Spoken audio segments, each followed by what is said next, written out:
En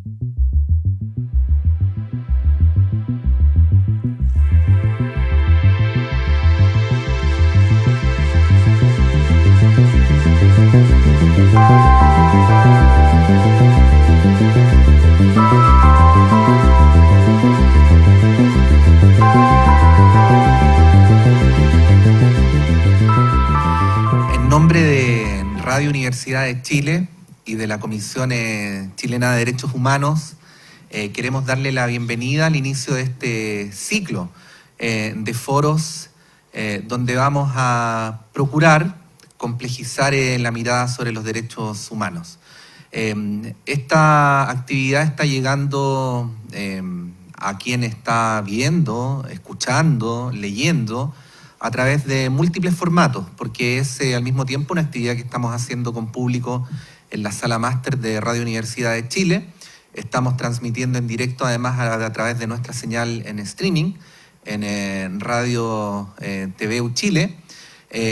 También está haciendo un programa de radio que en diferido está llegando ahora a quienes lo están escuchando en la tarde-noche del fin de semana. Y es un artículo también en el diario electrónico y además es un video que se puede ver a través de YouTube. Son varios formatos a través de los cuales estamos procurando que este foro llegue a la mayor cantidad de personas posibles. Radio Universidad de Chile es un medio de comunicación público. Pertenece a la Universidad de Chile, que tiene en su ethos la idea de que todas las verdades se tocan, y nosotros editorialmente como medio de comunicación queremos encarnar también ese ethos. Lo que hemos procurado es abrir un debate para que la mirada que tenemos como sociedad respecto a los derechos humanos no se circunscriba solamente a aquellos hechos que están fundamentalmente gatillados en el alma nacional por los dramáticos sucesos ocurridos entre 1973 y 1990. Los derechos económicos y sociales y culturales son también derechos humanos y en ese sentido queremos hacer dialogar este concepto que es el de derechos humanos con otros que son tan importantes en la realidad chilena. En ese propósito compartimos energías, convicciones, alianzas con la Comisión Chilena de Derechos Humanos, que es una institución señera en este tema en nuestro país, que está por estos días también viviendo un importante aniversario para nuestro medio de comunicación, y esto no es una frase de mera cortesía. Es un gran orgullo poder organizar conjuntamente esta actividad con la Comisión.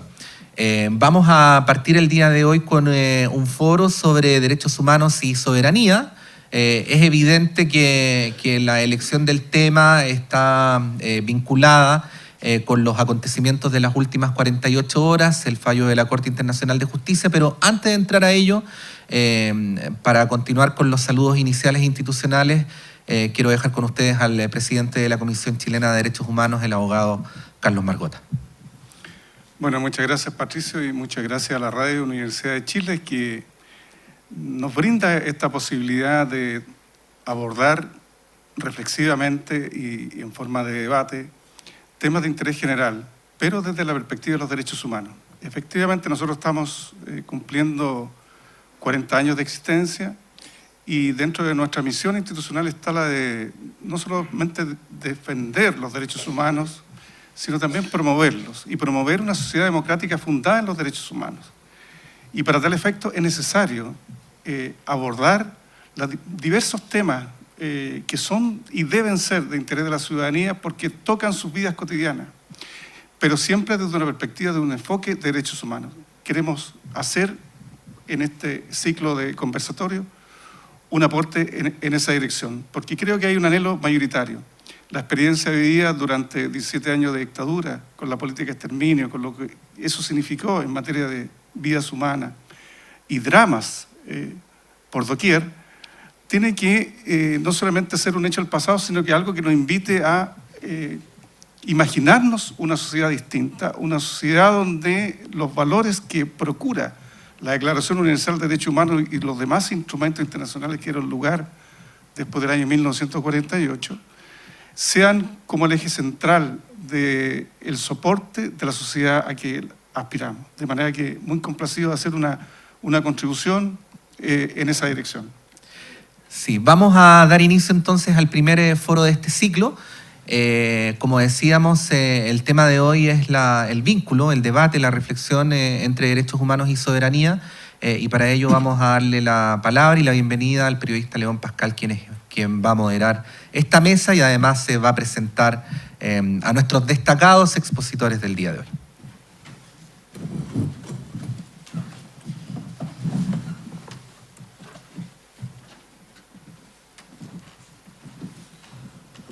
No, invitar a los panelistas que nos sumemos a la mesa, por favor.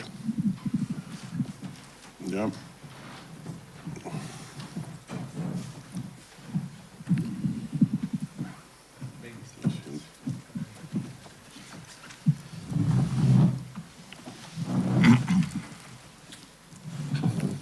Bueno, vamos a dar inicio a este ciclo de conversatorios de la Comisión Chilena de Derechos Humanos y la radio UD Chile.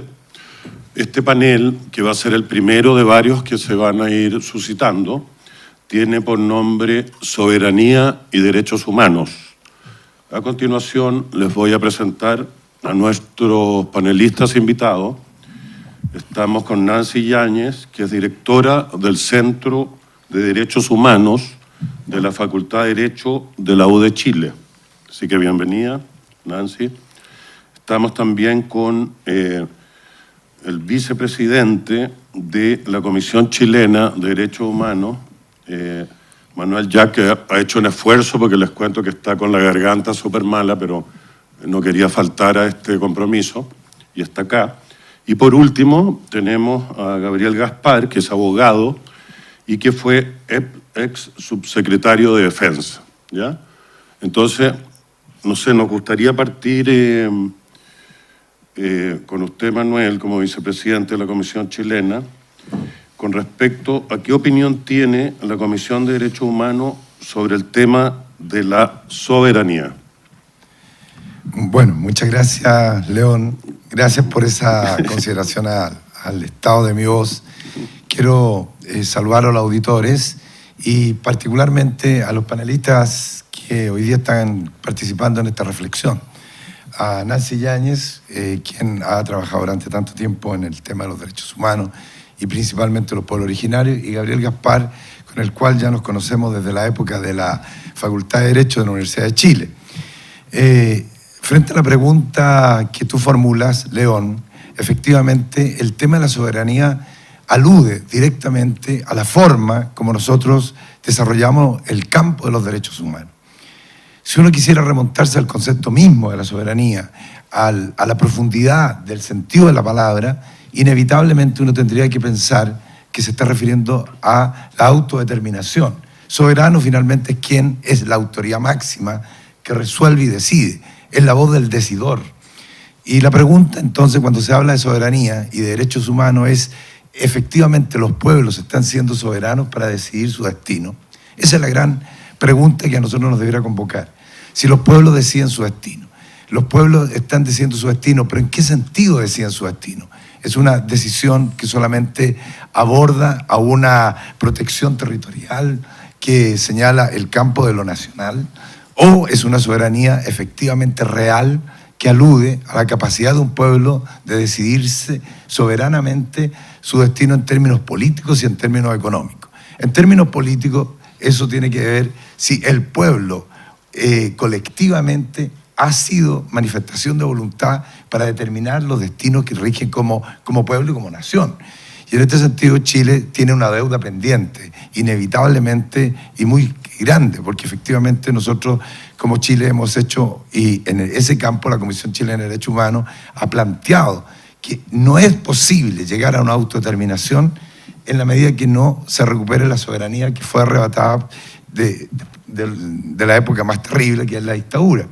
Y ese es el sentido de que nosotros pudiéramos decidir si efectivamente somos capaces de decidir como nosotros colectivamente, a través de una asamblea constituyente, a través de la construcción de una constitución emanada genuinamente del alma y del sentimiento del pueblo de Chile.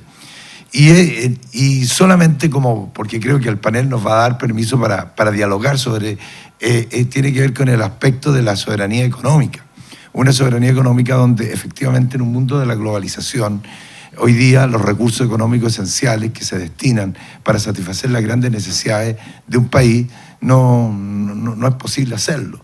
Solamente quiero dejar como una pregunta de reflexión, tal vez para los auditores, si nosotros pensáramos que estamos cumpliendo, fíjense, 70 años de la Declaración Universal de los Derechos Humanos, estamos cumpliendo la Comisión Chilena de Derechos Humanos 40 años, pero lo que está cumpliendo, lo que más se cumple, son las declaraciones de los derechos del hombre, son ciclos muy antiguos.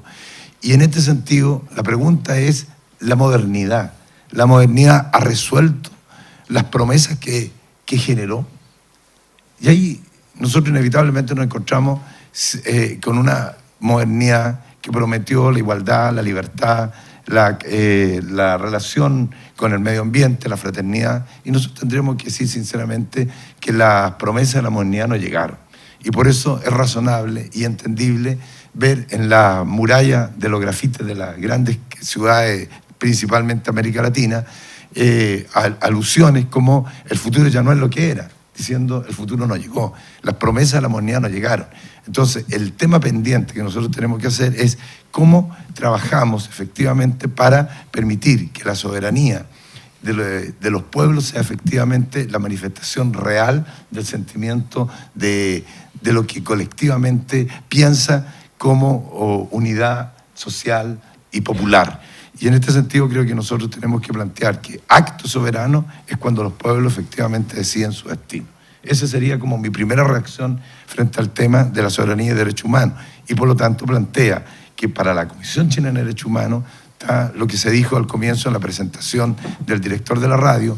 La Comisión Chilena ha trabajado y seguirá trabajando en el sentido que no habrá un ejercicio soberano en la medida que no se satisfagan y no trabajemos con los derechos económicos, sociales y culturales, porque la idea de los derechos humanos es una perspectiva integral, no puede ser sesgada. Por lo tanto, alude directamente a lo esencial, que es cómo la soberanía de un pueblo va satisfaciendo y dando exigibilidad al cumplimiento de esos derechos fundamentales que están regulados en cartas universales.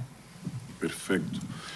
No sé si Nancy Yáñez quiere referirte al tema de la soberanía, ¿no? Si puedes aportar, o preguntarle también a ti y a Gabriel la relación entre soberanía y globalización. No sé qué opinión tienes tú. Yo partiría haciendo, bueno, primero saludar a todos los presentes en esta sala que se han tomado un ratito del mediodía para poder compartir estas reflexiones, a la radio, a León por esta oportunidad, en particular al director de la Radio Universidad de Chile, don Patricio López, que nos ha cursado esta invitación, y a la Comisión Chilena de Derechos Humanos, plegarme además a las felicitaciones por estos 40 años de un trabajo que ha sido encomiable y que sin lugar a duda ha profundizado el trabajo de derechos humanos en nuestro país y, por cierto, la democracia. Una pequeña reflexión sobre la primera pregunta para pasar a la segunda, que nos habla de la globalización y los derechos humanos. Coincidiendo plenamente con lo que señala Manuel en sus palabras, ¿no?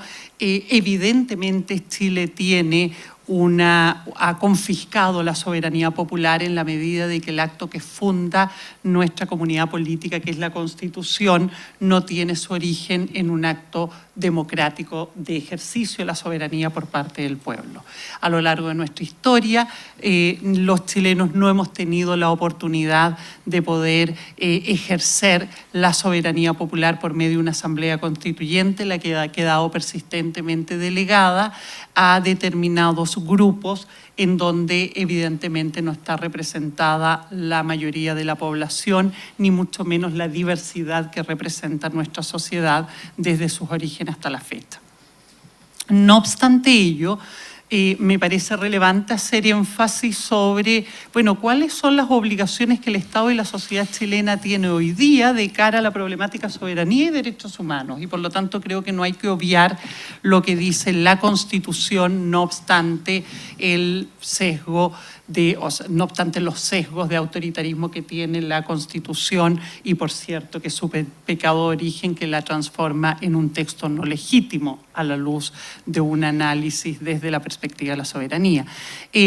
Pero asumiendo el texto en su actual formulación y que finalmente también es el resultado de un ejercicio democrático en la medida de que las reformas responden a las acciones del pueblo que estamos pronto a conmemorar, a celebrar, en las cuales el Estado repone finalmente la democracia en el país con todas las debilidades que ésta tiene, una de las cuales ya han sido referidas. En el marco de ese proceso, Chile, con un rezago evidente respecto al resto de la región, logró al menos algunas transformaciones en materia de derechos humanos en la Constitución. Los otros países de la región hicieron cambios más profundos, adoptaron nuevos textos constitucionales, muchos de ellos por medio de un proceso constituyente, por una asamblea constituyente. Sin embargo, en nuestro caso no fue así, con un parlamento binominal. Sin embargo, se adoptó el artículo 5º, inciso 2 de la Constitución. Y ese artículo es explícito en señalar que la soberanía se autolimita y se autolimita en la perpetuación de aquello que le da origen, que es la vida en paz y dignidad de las personas. Entonces, ¿qué dice nuestro artículo 5º, inciso 2? Que los tratados internacionales en materia de derechos humanos ratificados por Chile que se encuentran vigentes tienen como límite, constituyen en definitiva un límite a la soberanía del Estado. Ello significa que nuestra comunidad política se erige sobre la base de un compromiso esencial, que incluso el poder soberano del pueblo se autolimita para decir no, nunca más volver atrás sobre aquello que son las conquistas en materia de derechos humanos y que se expresan precisamente en el acto soberano de ratificación de estos instrumentos. Así Chile está a la altura de lo que hoy día sería el consenso entre las naciones civilizadas sobre ciertos acuerdos éticos. Ahora, cuando siendo eso el consenso en Chile, los gobiernos y ciertos sectores de nuestra comunidad política finalmente vulneran estos compromisos buscando restringir los derechos reconocidos en estos instrumentos a pueblos indígenas, implica restringir derechos ambientales, implica restringir los derechos de las personas y no está a la altura de los principios que impone la transición democracia para salvaguardar los derechos de las personas que han sido gravemente vulneradas en sus derechos durante la transición política y finalmente lo que hace es no salvaguardar dos principios esenciales, la memoria, imponiendo el negacionismo, y la verdad, finalmente favoreciendo la impunidad de los crímenes, no obstante que los autores de estos crímenes no han coadyuvado de modo alguno en el esclarecimiento de la verdad, porque eso es parte de la problemática, ¿no? Finalmente, cuando alguien aspira a obtener beneficios carcelarios, tenemos el límite de que no hay beneficios carcelarios respecto de crímenes de lesa humanidad, salvo en la medida de que sus autores hubieran coadyuvado al esclarecimiento de la verdad. Lo cierto es que en estos casos no está efectivamente una conducta que efectivamente nos lleve en la línea de poder esclarecer los hechos. Autores de secuestro no han dado antecedentes del lugar donde se encuentran las víctimas de las que ellos han sido responsables y finalmente los tribunales de justicia han aplicado instituciones como la media prescripción que finalmente favorece la adopción de sanciones irrisorias que hacen que la pena no cumpla su objetivo, ni su objetivo sancionatorio ni su objetivo de esclarecimiento de la verdad. Entonces, quiero hacer básicamente un punto en el sentido de que nuestro marco institucional nos conmina a que la democracia chilena se erija sobre la base del pleno respeto a los derechos fundamentales y cómo estamos al debe en esos derechos. Pero estamos al debe no solo en materia de justicia transicional, como le he señalado, sino específicamente en aquellos casos que implican vulneración de derechos en el contexto de la globalización económica. O sea, si hay algo en donde el Estado de Chile ha tenido no solo una actitud ambivalente, sino que efectivamente ha faltado a sus obligaciones internacionales, es precisamente en los derechos de personas, de pueblos y de comunidades que están afectadas fundamentalmente por la globalización económica. Esa es la situación de pueblos indígenas, esa es la situación de los territorios de sacrificio. En el caso de pueblos indígenas se ha hecho patente, uno, en restringir los alcances del convenio 169 de la OIT en el derecho de consulta, pero específicamente en el reconocimiento de derechos territoriales. Y en el ámbito de los territorios de sacrificio es evidente que el Estado no ha actuado con la debida diligencia, aplicando normas de derecho ambiental que finalmente lo que hacen es garantizar un dumping social en nuestra sociedad. O sea, nosotros ofrecemos a los inversores ventajas comparativas para invertir en Chile por medio de, en definitiva, tener una normativa ambiental y de salvaguarda de los derechos fundamentales de las comunidades locales básicamente débil, que no está acorde con el compromiso adquirido en virtud del artículo 5º, inciso 2 de la Constitución. Perfecto. No, preguntarle, bueno, al abogado Gabriel Gaspar, su opinión con esta misma pregunta, la relación entre soberanía y globalización. Gracias por la invitación, por la oportunidad. Una precisión, no soy abogado, soy cientista político. Pasé por la Escuela de Derecho, pero no creo que haya sido el mejor estudiante. Bueno, hacemos la rectificación. Me matriculé en la Escuela de Derecho, sí. Pero yendo al tema, aquí hay dos grandes núcleos que me gustaría destacar, ¿cierto? Uno son las obligaciones del Estado, en las cuales, sin lugar a dudas, el punto más en la historia reciente nuestra, y ojo con lo nuestro, porque cuando decimos nuestro me estoy refiriendo a mi generación, pero estamos próximos a una fecha muy emblemática, que es el 5 de octubre, que es el inicio del fin, por decirlo así, de la dictadura. Y si nosotros miramos a la población chilena hoy día, la mayoría de los chilenos hoy día o no habían nacido o no tenían 18 años y no votaron. Entonces el referente del plebiscito ya para algunos es como podría haber sido la guerra de Corea para mi generación. Es algo que pasó hace mucho tiempo. Y eso es interesante tomarlo en cuenta porque la sociedad es dinámica. Y desde ese punto de vista, el punto de partida era un Estado que, rompiendo con la tradición más contemporánea, hizo exactamente lo contrario. O sea, el Estado, desde el Estado, se promovió la violación sistemática de los derechos humanos. Y eso es un punto contradictorio, traumático, etcétera, de todo tipo. Y de ahí partimos. Y obviamente hoy día han pasado algunas décadas y yo quiero reivindicar aquí el valor de una frase de una película de Tore Scola muy buena, que se llama Nos amábamos tanto, que cuando se reúnen tres partisanos llegan a la conclusión de que el futuro no ha pasado, porque siempre se puede construir futuro. Y ese punto de vista, uno siempre, por lo menos yo me voy con la perspectiva de lo público, tiene que haber una perspectiva positiva, de historia, digamos, de avance, ¿eh? De lo contrario, uno se va a las montañas a reflexionar nomás, pero, o, en fin, a donde quiera. Pero desde ese punto de vista, hay muchos pendientes y hay nuevas tareas también. Hay pendientes para el Estado, sin lugar a dudas. Aquí han sido enumerados y no quiero reiterar sobre eso. Voy al otro ámbito, que es, no hay democracia, en mi opinión. No hay un Estado democrático, no hay plena vigencia de los derechos humanos si no hay una sociedad activa. Y no hay una sociedad activa si es que no se organiza la sociedad civil, si es que no tenemos tejido social, como dicen los italianos. Si es que no tenemos, que lo tuvimos, entre paréntesis, yo creo que lo tuvimos más vigoroso en los años 80 que en los años posteriores.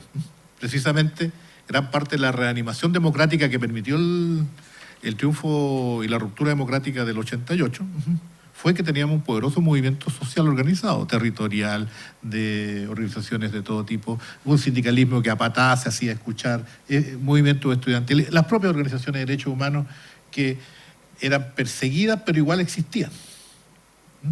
Entonces, ¿qué es lo que tenemos hoy día? Un fenómeno que tenemos que asumirlo también y ver cómo lo enfrentamos.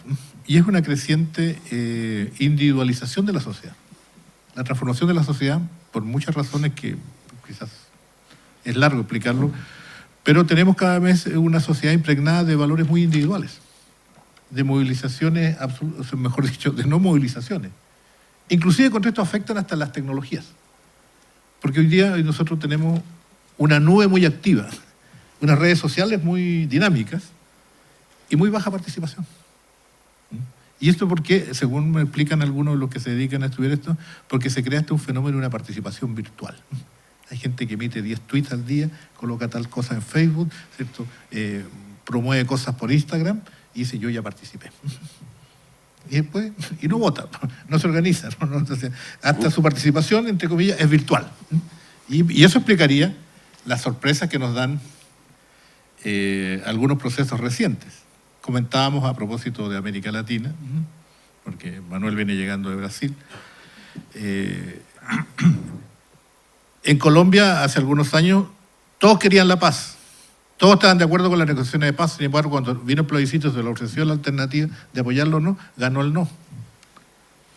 O sea, ¿qué habla eso? Que hay una contradicción obvia entre la manifestación pública y la convicción íntima. Y en la soledad del voto se expresó de otra manera.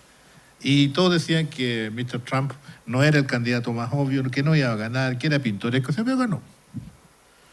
Y el Brexit nunca hubiera existido. En fin, hay muchos ejemplos de lo que podríamos llamar un voto vergonzoso o simplemente del aislamiento del ciudadano, que estrictamente habla también de una débil sociedad civil.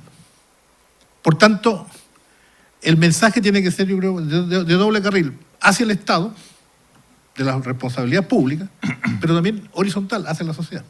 Y más que recriminación, así como los curas que retan a la gente que va a misa, los reta por los que no van a misa, tenemos que buscar quienes creemos en una sociedad participativa, quienes creemos, ¿cierto?, en una sociedad igualitaria e inclusiva, en un mensaje que también sea capaz de movilizar, ¿cierto?, a quienes comparten la misma posición nuestra. Hoy día digo hoy día el mismo, que hoy día soy un ciudadano con mucho alivio, he vuelto a ser un ciudadano, no tengo responsabilidades públicas. Y cierro con que eso me recuerda a mis orígenes. Yo soy aymara, vengo de las más profundas raíces étnicas de mi tierra, y también soy de origen sindical, o sea, hijo, nieto de dirigentes sindicales ferroviarios del norte, donde todo es parejo, donde existe el nosotros.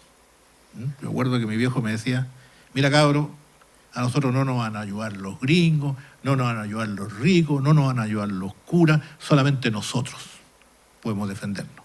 ¿Quién éramos nosotros? Yo me preguntaba, ¿quién eran nosotros? Nosotros eran mis tíos, los otros. Esa era la organización, la sociedad, en la cual nosotros confiábamos. Y por supuesto para nosotros el futuro no haya pasado, porque hay muchas cosas que conquistar. Y con esa alegría y esa convicción yo creo que nos trae también el 5 de octubre. Yo me enfrento a estos debates desde el punto de vista de que mucha denuncia, pero mucha participación también, fuerte compromiso y coherencia hasta el final de los días, que el futuro todavía sigue pendiente. Bueno, agradecer el comentario de Gabriel Gaspar, ex subsecretario de Defensa. Me gustaría llevarlos a otro terreno que tiene que ver en reflexionar de cómo podemos avanzar en Chile para recuperar el ejercicio de la soberanía. Porque, no sé, yo escuchaba a Gabriel, y el tema de los derechos humanos es un tema también para las generaciones más jóvenes que lo ven muy distante, ¿ya? Entonces, ¿cómo poder encantar este primer foro pensando que esta es una radio que la escuchan también los universitarios? Entonces, no sé qué opinión, quién quiere partir, o Nancy, Manuel, ¿ya? Sí, pero la idea es que participen los tres y poder hacer referencia a eso, ¿no? Cómo recuperar en Chile el ejercicio de la soberanía y el tema de los derechos humanos. Gracias, León. Ya. Sigamos el orden, yo voy a partir. Ya. Pero me motiva, antes de responder a tu pregunta, me motiva una reflexión de Nancy y de Gabriel. Ya. Y hace poco leí un libro que no es muy conocido, que fue escrito entre 1776 y 1778, que son los 2 últimos años de la vida de Jean-Jacques Rousseau. Jean-Jacques Rousseau escribió un bello libro que se llama diríamos, las reflexiones del caminante solitario. Y estas tribulaciones del caminante solitario de Jean-Jacques Rousseau la escribe porque él sentía de que había sido muy criticado por su postura humanista. Entonces, yo me imagino a él en un acto de psicomagia, como Jodorowsky nos trajera aquí a Jean-Jacques Rousseau y nos dijera, caminemos juntos, caminemos para pensar el futuro o qué está pasando hoy día en la hora presente. Y uno diría, claro, él pensaría, bueno, yo hice un contrato social, entonces eso es el acuerdo de voluntad de todos, entonces debiéramos estar viviendo en una sociedad del orden. Entonces me imagino a Nancy, a Gaspar y a todos los auditores que están escuchando el programa, diríamos, efectivamente hay un orden. La pregunta es, ¿quién instaló el orden? ¿A favor de qué se instaló ese orden? ¿Y qué características tiene ese orden? Entonces, aquí está lo que decía Gabriel. Decía, vivimos en una sociedad del individualismo, del egoísmo. El orden fue establecido por unos pocos para generar el beneficio de esos pocos en el lucro. Nancy hablaba de la globalización en este momento y de las puertas abiertas de los estados. Fíjate tú que un gran penalista y jurista, Luigi Ferrajoli, él dijo de que hay un delito de la globalización.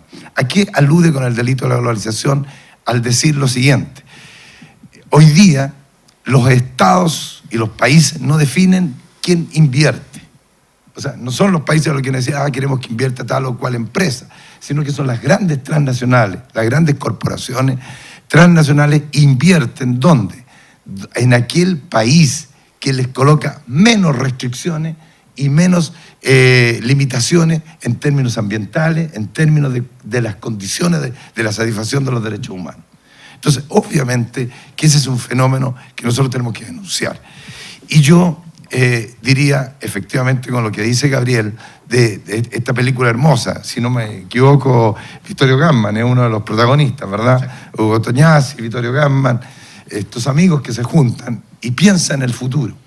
Claro, el futuro se tiene que pensar a partir de la construcción del diagnóstico de la realidad que tenemos y del camino de esperanza. Porque si vamos a caminar con Jean-Jacques Rousseau en estos caminos, en estas caminatas, para pensar los devaneos de la reflexión colectiva de todos nosotros, tenemos que imaginarnos en un espacio de construcción. Y ese espacio de construcción yo creo que necesariamente parte, en el caso de Chile, inevitablemente de esta historia tremenda que significó el horror de la dictadura. Y yo comparto con Gabriel que el día 5 de octubre nosotros vamos a volver a pensar que es una gesta libertaria, democrática. Y los jóvenes hoy día tienen que saber lo que pasó ahí. Nancy hacía alusión a la verdad, a la impunidad. O sea, nosotros tenemos que recuperar esa memoria de verdad y nosotros tenemos que ser muy claros con lo que pasó. Pero también tenemos que dar una señal de que el futuro debemos construirlo entre todos. Y las nuevas generaciones tienen que saber qué significó los derechos humanos y entender que hoy día las manifestaciones, las luchas concretas, diarias de los estudiantes, de las mujeres, de los trabajadores, de la AFP, todas son luchas que tienen que ver con la significación de derechos humanos. Porque los derechos económicos y sociales son el alma de la construcción de la soberanía de un pueblo. Hoy día nosotros estamos en una falsa, a propósito de este orden que nos preguntaría Jean-Jacques Rousseau, en un falso concepto del orden, entendido que la idea del desarrollo se entiende como idea de crecimiento económico. Entonces, claro, estamos en un orden económico, pero el desarrollo no tiene que ver con el crecimiento económico. El desarrollo de los pueblos tiene que ver con las capacidades de satisfacer precisamente las necesidades humanas fundamentales, de ser capaz de permitir que los derechos económicos, sociales y culturales, los derechos humanos en general, puedan tener la posibilidad y la exigibilidad y el compromiso de ser satisfechos y cumplidos. Entonces, en la medida que nosotros construimos un nuevo orden, ese es el gran llamado a la generación. ¿Cuál es el orden que queremos construir? Un orden emancipado, un orden de la emancipación, un orden de todos nosotros para que podamos participar, salgamos de esta conciencia de sumisión, de estado de vigilancia, de opresión, la cual nos han llevado. Y en este sentido, el llamado a las nuevas generaciones, juntos, nosotros, los que hemos tenido una historia de trabajo, de lucha social en la época de la dictadura, y las nuevas generaciones que abrazan las ideas libertarias, emancipadoras, de una conciencia constructiva para una dignidad humana, tenemos entre todos que construir ese proceso, y yo creo que tenemos que trabajar unidos. Y por eso la Comisión Chilena de Derechos Humanos estamos queriendo hacer esfuerzos por trabajar con los jóvenes, porque sin este diálogo intergeneracional no será posible abrir los caminos de esperanza para el futuro que viene. Gracias. Y Nancy, no sé, Sí. ¿qué quieres opinar al respecto? A ver. Yo más bien lo que señalaría es, yo creo que hay que reflexionar desde distintas realidades. O sea, si nosotros asumimos que estamos o nos ponemos en lo que es la particularidad de esta sociedad que llamamos Chile, de este Estado Nacional chileno, la verdad que la pregunta tiene muchas respuestas. En principio, ¿no? La verdad, ¿qué haríamos, no? A mí me parece que efectivamente hay una sociedad civil que por distintas razones ha terminado, en definitiva, desmovilizada, ha perdido su capacidad de organización, y eso tiene que ver claramente con una multiplicidad de causas, ¿no? Y dentro de esas causas, por cierto, que está un modelo de consumo que de alguna manera genera una sociedad de consumidores y no una sociedad de ciudadanos, y eso sin lugar a duda se expresa en cómo se movilizan los intereses políticos en la sociedad. Y por cierto que evidentemente en lo concreto uno puede advertir en que hay un deseo expresado de determinados sectores por efectivamente recuperar el ejercicio básico de la democracia, darnos un nuevo orden institucional y modificar fundamentalmente una constitución que, además de su pecado de origen, instala precisamente este modelo económico que tiene que, por una parte, no solamente favorece el desarrollo de un capitalismo prácticamente sin regulaciones, tal vez el capitalismo más exacerbado a nivel mundial, porque ni siquiera Estados Unidos responde a esas dinámicas, por una parte, ¿no? Y por la otra, efectivamente, cautela los intereses económicos que en definitiva estructuran el modelo, proveyéndole protecciones de derechos humanos exorbitantes. O sea, finalmente lo que hace la Constitución es, en definitiva, generar una especie de megaderecho de propiedad por medio del cual, en definitiva, están cautelados los derechos de los inversores de una manera que salvaguarda en forma absolutamente asimétrica sus derechos e intereses. Pero la verdad que pienso en soberanía, pienso en la respuesta, cómo recuperamos la soberanía, y no puedo sino pensar en que esa pregunta desde la mirada de los pueblos indígenas tiene otras connotaciones, ¿no? Evidentemente, los pueblos indígenas nunca han abdicado de su soberanía y nunca han ejercido efectivamente su soberanía, sino que finalmente quedan subsumidos dentro de las fronteras territoriales del Estado de Chile contra su voluntad y por medio de actos de fuerza realizados durante el periodo republicano. Y eso marca una situación tremendamente particular de la realidad chilena, la ocupación del territorio en donde habitan las comunidades indígenas del norte, aymaras, quechua, atacameñas, collas, diaguita, fue anexado por la fuerza en el marco de conflictos bélicos que todavía generan dispates de soberanía con los países limítrofes. Venimos precisamente recién zanjando en alguna parte el conflicto de la salida al mar con Bolivia a través de la sentencia de la Corte de la Haya. Sin embargo, eso evidentemente plantea un tema de soberanía para los pueblos indígenas, ¿no? Y las comunidades indígenas que habitan en ese territorio, y que se expresa fundamentalmente en el derecho a que sean reconocidos los territorios que han ocupado desde tiempos ancestrales, respecto de cuya enajenación no han consentido, y que sus modelos, sus prioridades en materia de desarrollo, como dice el Convenio 169, sean finalmente respetadas. Si uno se posiciona desde el territorio mapuche, por cierto que efectivamente la cuestión de la soberanía está en debate, y la cuestión de la soberanía está en debate a efectos de definir un pacto respecto del cual por una parte, el Estado de Chile pueda poner sobre la mesa la integridad territorial del Estado de Chile, los intereses públicos que están detrás de eso, pero por su parte el pueblo mapuche pueda poner sobre la mesa la cuestión del autogobierno y la autonomía y el respeto a sus territorios como base fundamental de un sistema de vida y costumbre hoy día colapsado por un modelo económico que los tiene en jaque no solo por el extractivismo, sino que porque finalmente afecta de modo fundamental bases esenciales para su subsistencia como es el agua, ¿no? A través del modelo del monocultivo de pino y eucaliptus, entre otras cuestiones. Entonces, cuando hoy día el Estado anuncia en el marco del Plan Araucanía que fundamentalmente el objetivo del plan es focalizar inversión pública en un ámbito que no está definido, pero se entiende que es infraestructura, fundamentalmente los corredores bioceánicos entre Chile y Argentina. Y por otra parte va a promover fundamentalmente inversión privada por 16.000 millones de dólares, que es parte del conflicto y de la discusión sobre la soberanía con el pueblo mapuche. Parece que estamos apagando el fuego con benzina, ¿no? La verdad que no hay un enfoque de derechos humanos precisamente en esos planteamientos. Ahora, si nos vamos a Rapa Nui, la situación es aún más problemática. La verdad que el pueblo Rapa Nui es un pueblo que a efectos del derecho internacional, de los derechos humanos, califica como un territorio no autónomo sometido a poder colonial.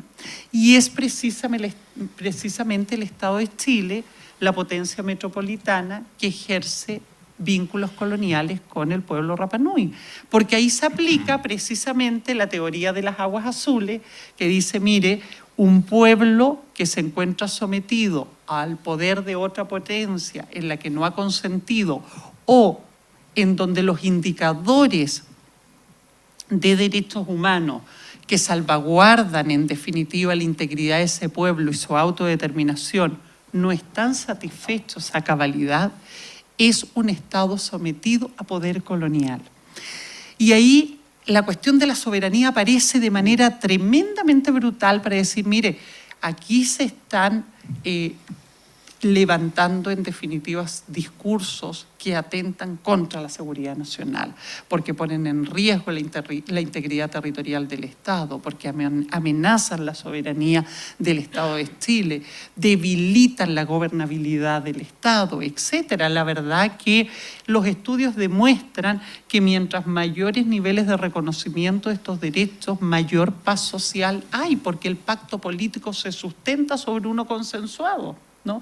Pero por otro lado, para el caso específico de territorios sometidos a poderes coloniales, la verdad es que el derecho internacional abre un espectro en donde permite, en definitiva, que por vía del ejercicio soberano del referéndum los pueblos determinen si quieren independencia, si quieren autonomía o si quieren integrarse plenamente al Estado metropolitano bajo cuya dominación se encuentran, y eso dice directa relación con el buen o mal comportamiento del Estado.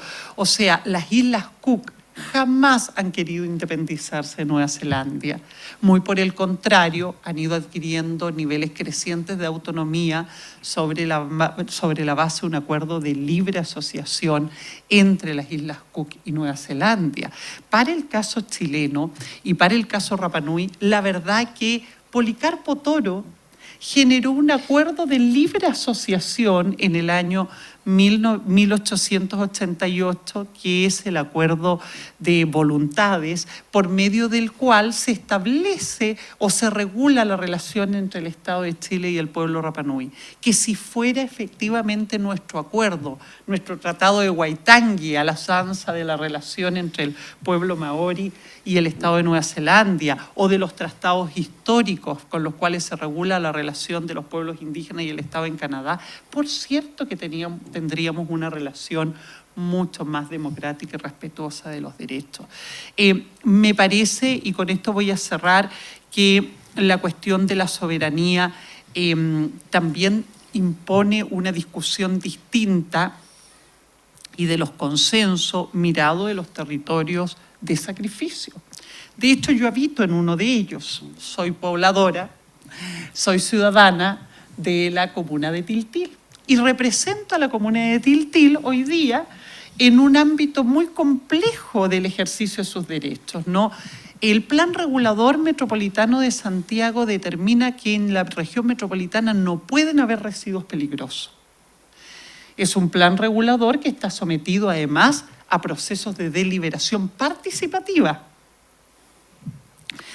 Pero 7 millones de habitantes determinan que 19.000 que forman parte de Tiltil reciban los residuos peligrosos a la región metropolitana. O sea, reciban todos los residuos peligrosos, cualquiera sea su naturaleza, de la región metropolitana. Los únicos lugares de la región metropolitana que, de acuerdo con el plan regulador, pueden recibir ese tipo de residuos son Lampa y Tiltil.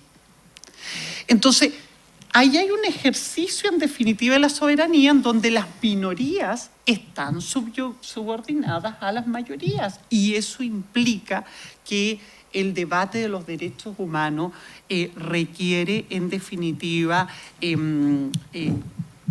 de alguna manera matizarse cuando debería matizarse no el lenguaje de los derechos humanos, sino que de la soberanía, cuando estamos hablando, ¿no?, de cómo ésta se ejerce en el contexto de una sociedad democrática que es diversa como la que caracteriza a nuestro país, que no es homogénea como se pretendió en los albores de la República, que está constituida por distintos pueblos y en donde evidentemente hay una diversidad de identidades y de intereses que convergen y que debieran estar presentes a la hora de ejercer la soberanía.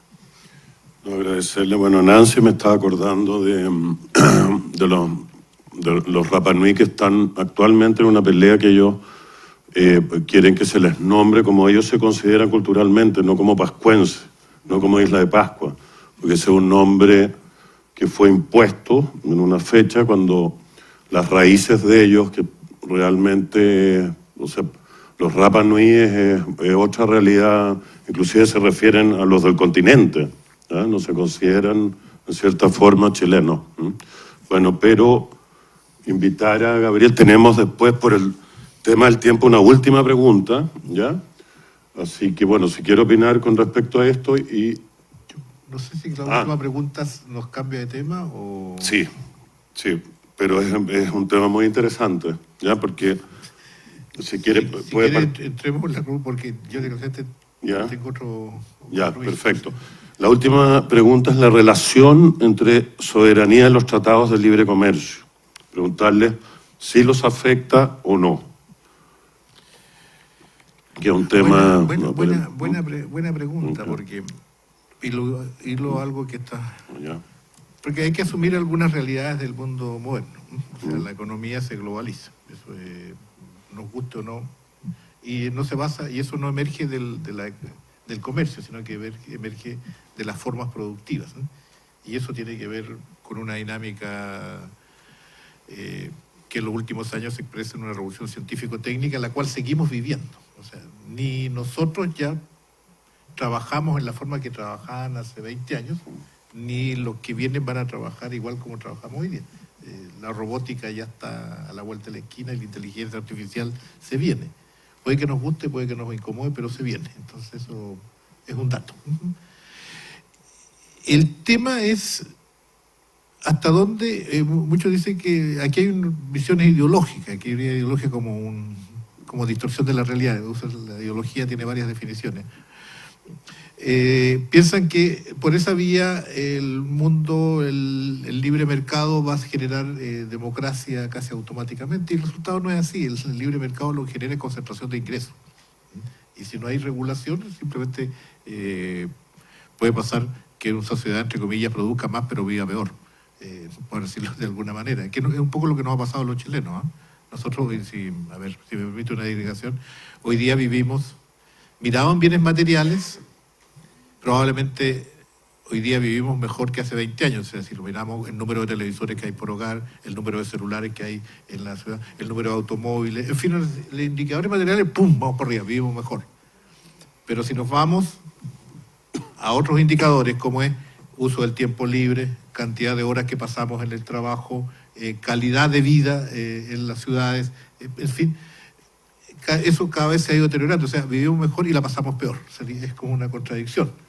Entonces no es tan automático. Como tampoco es tan automático el decir que las condiciones de inversión, por ejemplo, son iguales, mientras más se aplanen, mejor. No, porque si en mi país yo puedo decir, digamos, un país imaginario, invierta acá, casi todos hoy día ofrecen lo mismo, digamos, invierta acá, saque cuando quiera los recursos, convertibilidad sin ningún problema, retorno de utilidad, en fin, todas las condiciones que piden los inversionistas externos. Pero si en ese país están matando en la esquina, si en ese país, digamos, no se respeta la separación de poderes, si en ese país ni siquiera se respeta la libertad de pensamiento, porque todos tienen que pensar como piensa el líder N de ese país, entonces es muy difícil que ahí llegue la inversión. Quizás es una de las experiencias porque Chile mejoró sustantivamente la atracción de inversión extranjera cuando hubo democracia. Porque si hay derecho, si hay justicia, como dice alguien ahí, no basta con que lleguen los containers, también tienen que bajarse y no se tienen que robar un 10% perder en el puerto. No basta que salga del puerto si hay una policía corrupta que cobra mordida por sacarlo, ¿cierto? Y si hay un conflicto, el tribunal es venal y quien le ponga más plata, porque esas cosas pasan desgraciadamente en otras regiones del mundo. Entonces, un país compite en la medida que eleve los estándares en todos de democracia, de transparencia, y parte de eso son los derechos de los ciudadanos. Y coincido plenamente. Yo creo que si miramos hoy día, le pidiéramos si se puede pedir por transparencia. Ojalá algún alumno por ahí astuto vea. Yo creo que el CERNAC debe tener más consultas que el registro electoral hoy día. No creo que haya que hacer inversión. O sea, les preocupa más. Y lo que tú dices que somos un país más de consumidores que de ciudadanos también es cierto. Absolutamente cierto. Entonces, por decirlo así, el modelo económico tiene una emanación tendencial hacia el individualismo. Depende de la intervención de la sociedad y de la política y el Estado, que eso se puede regular y se puede compensar para vivir una situación, digamos, como la que a mí más me gustaría, como se vive en algunas sociedades. Siempre uno dice los nórdicos. A mí me gusta Nueva Zelanda. Ese es un buen modelo, sociedad inclusiva, y concluyo con eso. Porque las sociedades hoy día son eminentemente diversas. Somos eminentemente diversos porque, como dijo un gran sabio hace muchos años, la realidad es síntesis de múltiples determinaciones. Y, por ejemplo, uno puede tener un origen étnico, pero además tiene una formación valórica. Puede tener otra formación religiosa, además de valórica. Puede tener experiencias distintas. Entonces, ¿qué es lo que predomina? Es una síntesis. Y además le metemos cosas de género, de obligaciones familiares. No es lo mismo ser joven y profesional que ser joven profesional y madre, joven profesional, madre y mapuche. En fin, hay un síntesis. ¿Cuál es la que predomina? En ese sentido, yo creo que lo que predomina es la síntesis y el respeto a esa diversidad. ¿Qué es lo malo? El fundamentalismo, el pensar que solo los que son iguales a mí son los buenos. Y los que no son iguales a mí, y que son puros, digamos. Y eso de repente dice, algunos pueden decir, Chile tiene que ser blanco, occidental y cristiano. Bueno, algunos pensarán eso, pero si piensan así, dejan afuera a la inmensa mayoría del país. Entonces hay que, más bien, la propuesta, y yo creo que es un mensaje, y ahora sí que termino, muy bonito que nos dejó la experiencia del no, donde parto para aclarar que yo no trabajé en la campaña del no, porque la campaña del no, la cantidad de gente que se pone las medallas después es muy amplia, es muy divertido. Lo que nos enseñó es que uno tiene que tener una mirada, como dijo alguien por ahí, pop, o sea, propositiva, optimista y popular. Porque si estamos por quejarnos, nadie sigue al que se queja, pues podrá tener solidaridad con el que se queja. Si no propone algo, dice, bueno, ¿cómo vamos a salir de lo que estamos hoy día? Y si no es popular, por supuesto, no interpreta las mayorías. Entonces, la convicción, la vanguardia, como diríamos en el viejo lenguaje, se ejerce sobre la base de una propuesta. Y cierro con, hace algunos años participé en una constitución bastante exótica, que era la firma de los acuerdos de paz en El Salvador. Y lo más difícil era convencer a los comandantes de campo del FMLN, de la guerrilla, que habían ganado la guerra, que eran señores que controlaban sus valles, sus territorios, y no entendían por qué había que desarmarse. Entonces, al final hubo una reunión en que la comandancia general, que le dirigía el comandante Facundo Guardado, me acuerdo, se enfrentó con ellos y le dijo, esto es medio mexicano, en lenguaje mexicano, esto ocurría en México, con ahí mediadores de Naciones Unidas, y en ese equipo ahí yo estaba de achichincle, de ayudante menor, digamos. Dijo, chingado, ya sabemos lo que no queremos. No queremos el imperialismo, no queremos el neoliberalismo, no queremos el militarismo, porque ¿qué chingado queremos? Porque si vamos a gobernar vamos a tener que hacer algo. Entonces, los invito, pasemos de las afirmaciones, convicciones, digamos, de lo que a las propuestas, que es a donde nosotros queremos llevar al pueblo salvadoreño a construir la paz que tanto nos costó. Entonces, yo creo que también estamos en un momento que nosotros tenemos que pasar a eso. Y el 5 de octubre es una buena fecha para ello. Perfecto. Y brevemente, Gabriel, Gaspar, porque aprovechar que estás acá en el tema de soberanía territorial, el tema de La Haya. Porque el tema de La Haya, yo en lo personal tengo como un temor que se genere, bueno, este triunfalismo y todo, pero yo veía imágenes, no sé, en Antofagasta hablando el presidente Piñera con los pescadores atrás con bandera y todo el tema de migrantes. Además que si uno ve otros países, otras realidades, los gobiernos que son más de ultraderecha, para qué hablar de Estados Unidos, se han focalizado en el tema como el nacionalismo y en contra de los migrantes, hacer muros, echar a la gente. Pero aprovechar tu presencia brevemente con el tema de La Haya, ¿no? ¿Cómo lo proyectas tú? Yo estaba disfrutando que en estos días nadie me preguntaba. De la soberanía territorial.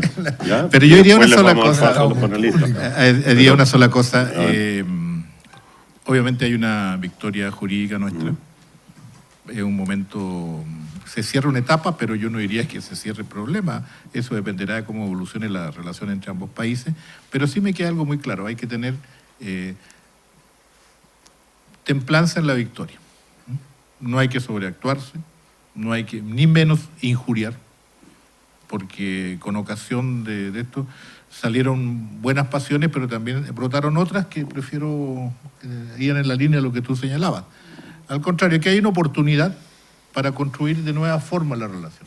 Como un tango y una cueca se bailan entre dos, tendremos que esperar a que se aquieten las aguas, bajen las pasiones, y nosotros seguir con serena firmeza afirmando aquello que podemos hacer quizás sin esperar a los demás, que yo ayer lo decía. Tenemos que desarrollar el norte, igual que el extremo austral, ¿eh? Tenemos que hacer del altiplano chileno una zona donde yo no pido nada especial. Yo vengo de ahí, así que...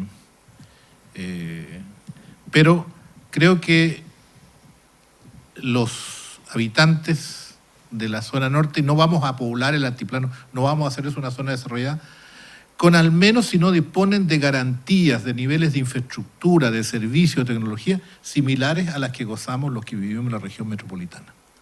Porque la concentración de beneficios que nosotros tenemos en la región metropolitana no se va evaporando en la medida que se nos va alejando en un núcleo ahí entre Machalí, San Felipe, La Dehesa y Reñaca. Ahí está el 80% de los recursos del país.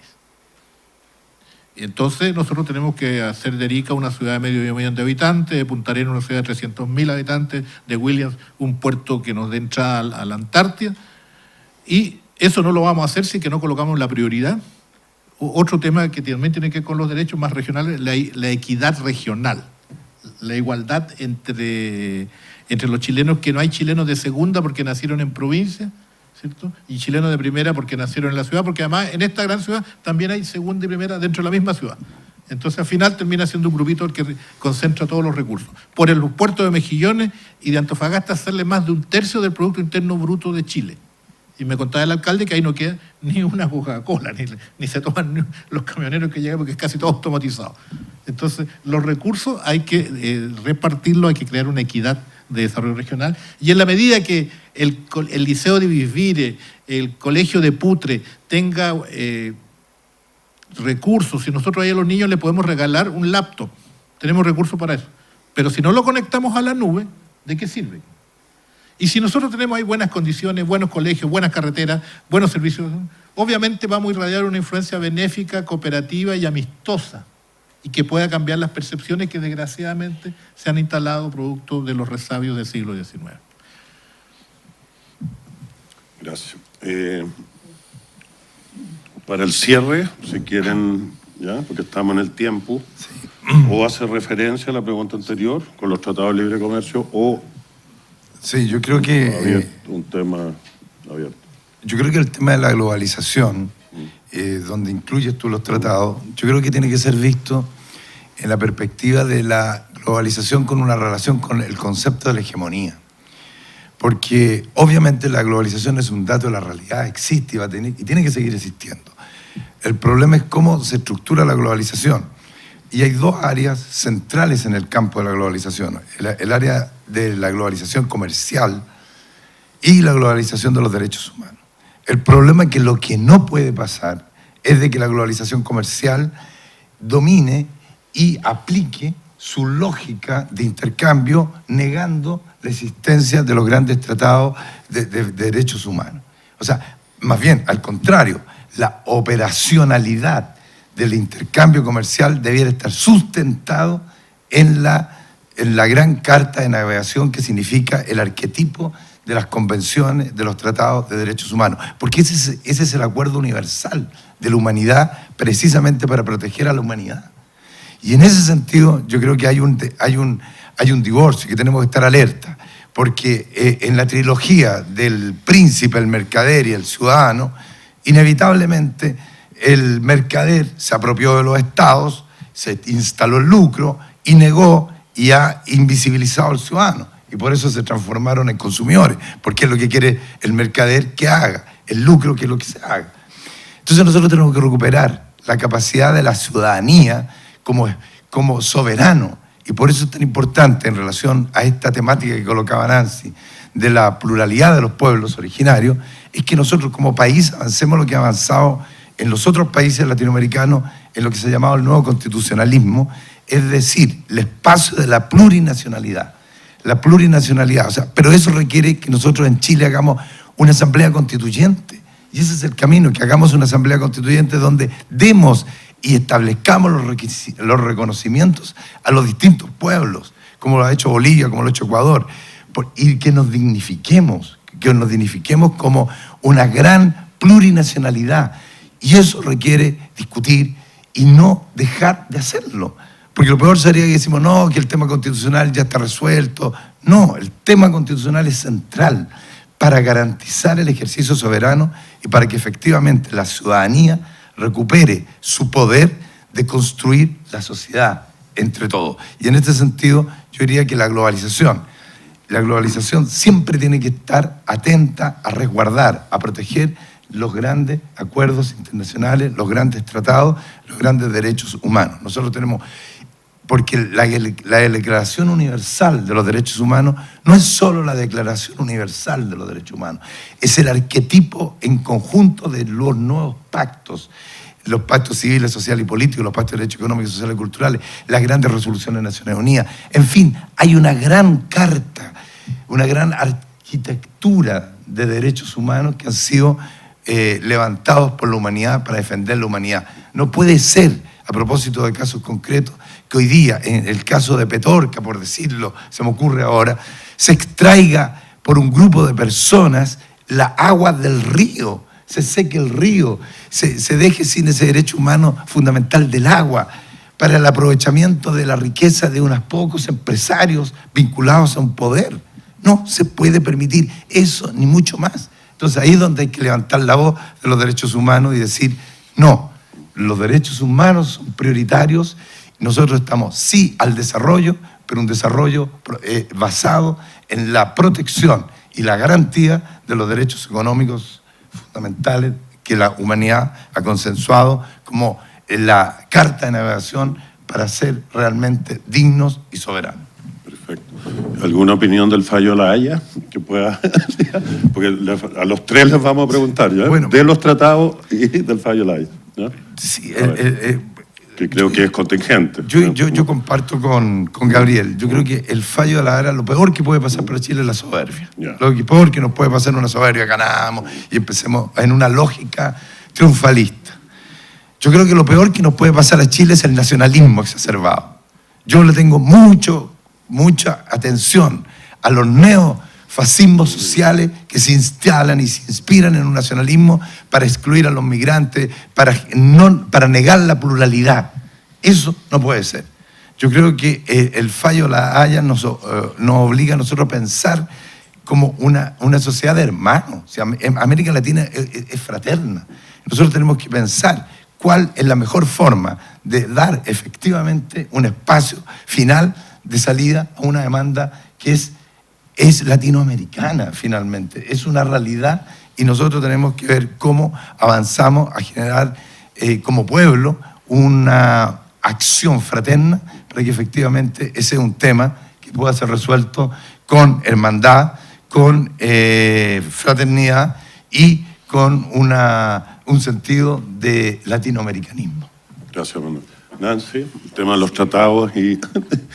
Bueno, respecto al tema de los tratados, yo creo que aquí yo quisiera, efectivamente la globalización es un fenómeno que actualmente existe, que obviamente uno no lo niega, muy por el contrario, pero que tiene un montón de aristas, digamos, ¿no? Y dentro de esas aristas que tiene la globalización está precisamente las particularidades que puede tener el proceso de globalización. En primer lugar, la globalización ha sido, de alguna manera, ha generado precisamente la emergencia de las identidades, y eso ha sido una realidad como una reacción de los pueblos cuando se ha sentido amenazado por la globalización económica. Ahora, por la globalización económica que en esta coyuntura histórica y para nuestro continente en particular, tiene que ver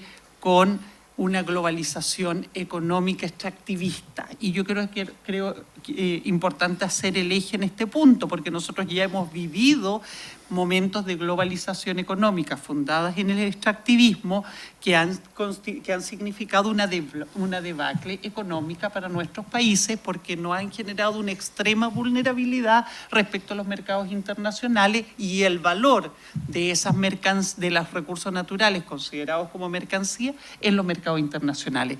La crisis de este país de los 30 fue de terror, o sea, y finalmente lo que implicó fue condiciones realmente de extrema precarización para gran parte del país, producto precisamente de que la baja en el valor del salitre nos colocó en una tremenda crisis económica. Todo hace pensar que efectivamente una economía sustentada exclusivamente en la explotación de recursos naturales no es lo suficientemente robusta para garantizar el desarrollo económico. Y eso lo demuestran claramente países que han transitado desde el extractivismo básicamente a la innovación más desarrollo, y el caso más emblemático es precisamente el caso de Nueva Zelanda, que aquí fue connotado, y el caso de Australia.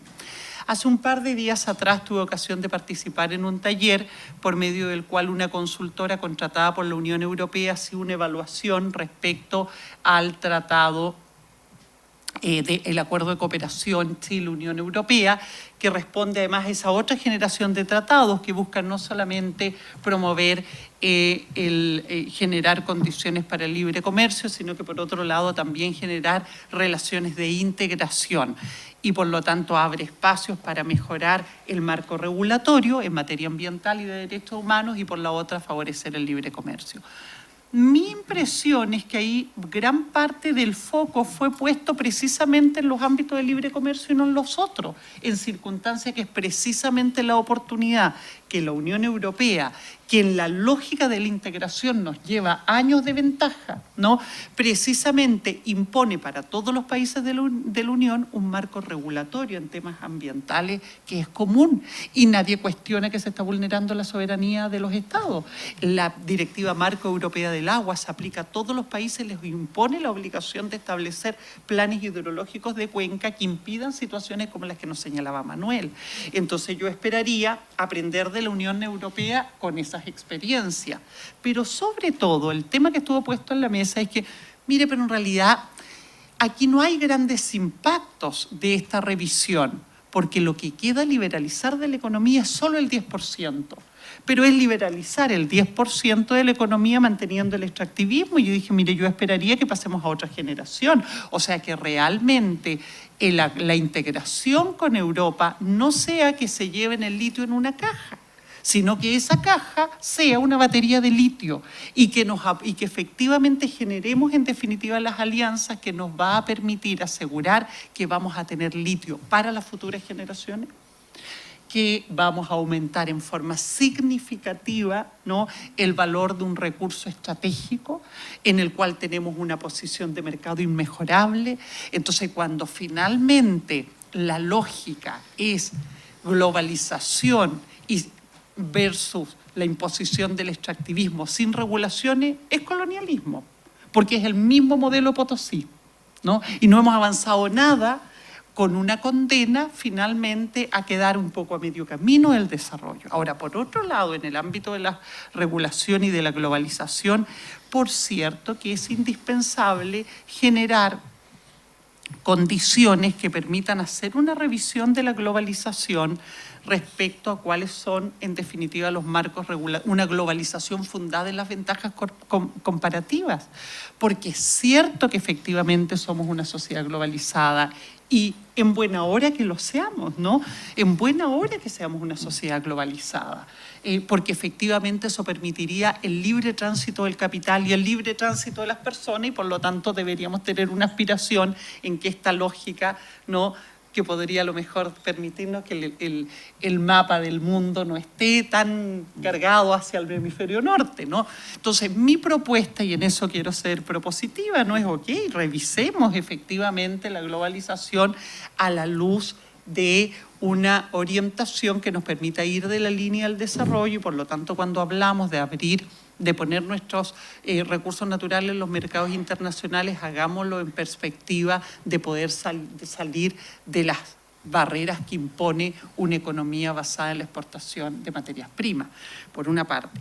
Segundo, eso nos llevaría a pensar en la globalización no solo en clave de esta relación norte-sur o sur-sur, sino que también pensar en la clave latinoamericana que nos lleva finalmente a reponer la cuestión de cómo llegamos a la globalización mejor posicionado como mercado interno, como mercado latinoamericano también, cuestión en la que el Chile le ha hecho totalmente el quite, y yo desde esta perspectiva me quiero hacer cargo del fallo de La Haya. El fallo de La Haya no solo da cuenta queda pendiente un problema histórico respecto a dos hechos que son significativos: la ocupación militar de ese territorio, por una parte, pero por otra la mediterraneidad de un pueblo latinoamericano.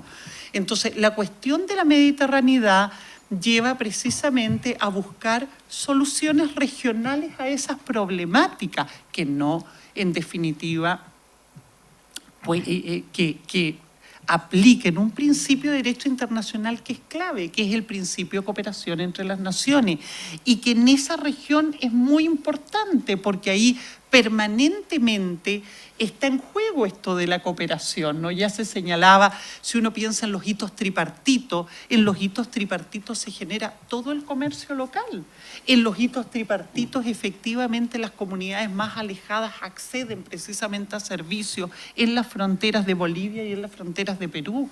Y tenemos un problema histórico que tiene que ver con las cuencas transfronterizas que compartimos. O sea, las fronteras son barreras administrativas que se han impuesto de alguna manera artificialmente y por lo tanto dejan o generan conflictos cuando pensamos en cómo se relacionan los pueblos a lo largo de la historia, no solamente los estados nacionales, sino también la gente que habita en esa frontera y que por estos procesos quedan en las fronteras de uno y otro. Y eso llama a los gobernantes a que sabiamente enfrenten la cuestión de la cooperación.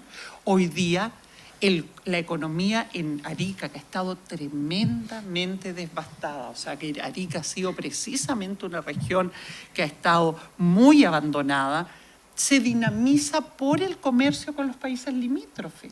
Miles de personas cruzan de Perú a Arica por fines de trabajo.